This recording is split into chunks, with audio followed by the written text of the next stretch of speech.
Olá, tudo bem?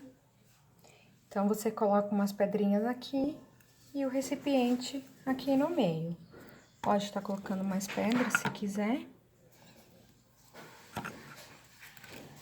As pedras servem para aquecer. Colocando, você vai pegar o álcool, tem esse álcool aqui. Mas não é aconselhado para ficar dentro de casa, porque ele exala cheiro.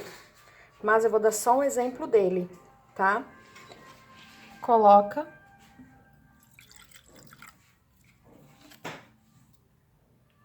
Pega a redinha, ajeita ela.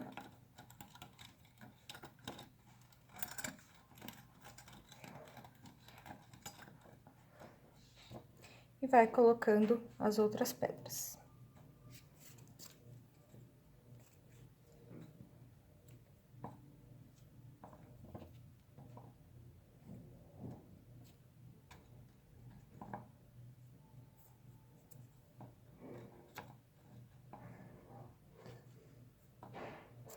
As pedras servem para aquecer, tá, gente?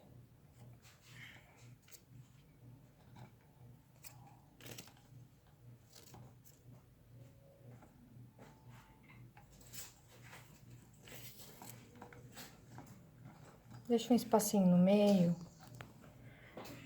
que é pra poder acender. Colocando todas as pedrinhas, com fósforo.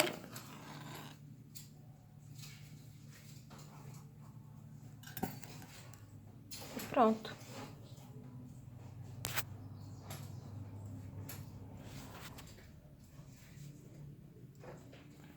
Ele tá em cima da minha bancada de vidro.